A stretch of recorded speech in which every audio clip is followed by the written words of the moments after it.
Otep à tous, bien-aimés frères et sœurs, nous allons revenir sur le coup d'État manqué en Corée du Sud. Qu'est-ce qui s'est passé exactement? Nous allons vous parler de ça parce qu'il y a quelque chose, une leçon que nous devrons tirer. Le coup d'État du président sud-coréen a duré 7 heures, en fait, 7 heures. Pas plus. Alors, à 22 heures, écoutez bien, 22 heures, le président déclare la loi Marshall. Il proclame cette loi à la télévision d'État. Nous sommes 22 heures.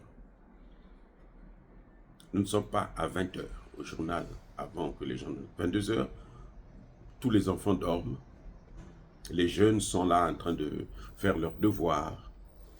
Et les un peu plus âgés se préparent à aller dormir.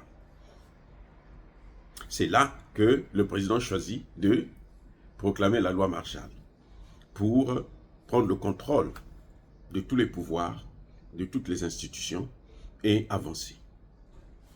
Le président, quand il déclare cette loi, il prend automatiquement des actions. L'action principale, c'est qu'il demande à la police d'investir la capitale. Et on encercle donc, on demande l'encerclement du palais des congrès, d'autres appellent ça palais du peuple, du parlement. Maintenant, pour le président, comme il a déclaré, il faut savoir que le président a le droit, selon leur constitution, c'est un droit du président. Il peut déclarer la loi martiale, mais dans certaines conditions. Et cette loi Marshall ne se déclare pas n'importe comment. Mais il faut aussi savoir que si le président a le droit de proclamer la loi Marshall, eh bien le Parlement a le droit de l'annuler. Seul le Parlement peut l'annuler. C'est pour ça qu'il avait demandé aux militaires de prendre le contrôle du Parlement pour que le Parlement ne puisse pas siéger. Donc nous sommes à 22 heures. Quand le peuple apprend ça, le peuple est surpris. Il y en a qui dormaient déjà, donc qui attendaient le lendemain matin pour voir comment il fallait réagir. Mais c'était sans compter sur les parlementaires sud-coréens qui se sont immédiatement organisés pour riposter. Eh oui. Et ils ont couru, ils sont allés tous, enfin pas tous, mais en tout cas un bon nombre, ils sont allés au Parlement. Avec la complicité de certains militaires. Parce que déjà, même les militaires ne voulaient pas, n'étaient pas d'accord. Au point où les militaires avançaient à reculons. C'est-à-dire qu'ils ont laissé un peu les choses se faire.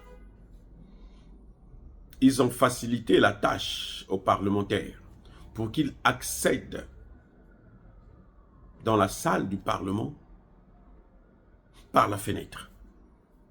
Ils sont rentrés au Parlement par les fenêtres, pas par la porte régulière. Et ils ont eu un nombre important qui pouvait prendre la décision. Donc de 22 heures jusqu'à 5 heures du matin exactement, le pays était paralysé. Le coup d'État avait réussi. Le président avait pris tous les pouvoirs. Tout à coup, à 5 heures exactement, les parlementaires déclarent l'annulation de la loi Marshall. La loi Marshall est annulée. Les parlementaires ont fait leur travail. Donc, quand la population dort, il y a un coup d'État. Quand elle se réveille, le coup d'État est fini. C'était terrible. Et ça, c'est intéressant de voir ce qui s'est passé exactement pour tirer la leçon. Nous, Africains, nous, dirigeants africains, les élus africains passent leur temps à faire tout ce que le président leur demande de faire. Ils passent leur temps à se soumettre aux injonctions du président, même quand ils savent que ça, le président ne devrait pas faire ça, même quand ils ne sont pas d'accord à le faire. Personne n'est venu soulever ce peuple. Il n'y a pas eu une révolution de couleur. Personne n'est venu parler à la tête des parlementaires. Ce sont les parlementaires qui ont pris leur responsabilité pour dire « nous devons arrêter cette mascarade ». Les amis, c'est très intéressant de comprendre cette situation. C'est pour ça que je vous en parle. Parce que nous, en Afrique, on a tendance à penser que vous avez été élu député, sénateur, vous êtes redevable au président. Non. Vous n'êtes pas redevable au président, vous êtes redevable à un peuple. Au peuple qui vous a élu. Vous n'êtes pas redevable seulement à la circonscription dans laquelle vous avez été élu, mais vous êtes redevable à l'ensemble de votre pays, à tous les ressortissants de votre pays. C'est une leçon que nos parlementaires, nos responsables devraient comprendre. Quand on est élu, au suffrage universel notamment, on a les mêmes pouvoirs que le président. Sauf que la circonscription, l'étendue du territoire auquel vous voulez gouverner n'est pas le même. Mais vous avez pratiquement le même pouvoir puisque vous avez été élu directement. C'est le peuple qui vous a fait confiance. C'est pour ça que quand on parle de député, on parle de député national. Sénateur du pays. On ne dit pas sénateur de tel endroit. On dit qu'on est sénateur. L'immunité que les parlementaires ont là, c'est pratiquement la même immunité que le président a. Maintenant, la limitation de pouvoir fait en sorte que le Parlement contrôle le président, pour ne pas qu'il puisse y avoir des abus, le président contrôle le parlementaire. C'est pour ça qu'on a donné au président, par exemple, son arme fatale, c'est la dissolution de l'Assemblée. Appelé à repartir, comme Bassirou l'a fait, on repart aux élections. Nous voulons avoir la majorité. Ça, c'est la force d'un président. Et puis, bien sûr, les pouvoirs régaliens comme l'armée, la justice et autres. Mais je veux dire que, politiquement parlant, mais le parlementaire n'est pas redevable, il n'a rien à voir avec le président. Il travaille avec le président parce que le peuple a choisi, a voulu que les deux puissent travailler ensemble. Le peuple n'a pas dit que non, lui il est plus important, l'autre non. Chacun a ses pouvoirs, mais vous devrez travailler ensemble, en symbiose. Et quand ça ne va pas, quand il y en a un qui abuse de ses pouvoirs, l'autre est là justement pour l'arrêter au nom du peuple. Le peuple n'a même pas besoin de demander. C'est vrai que s'il avait réussi son coup d'État, la jeunesse allait sortir. Ça, c'est clair. On allait rentrer dans une phase d'incertitude pendant plusieurs mois, sinon plusieurs années, qui devrait d'ailleurs même conduire à sa chute immédiate. Mais, oui,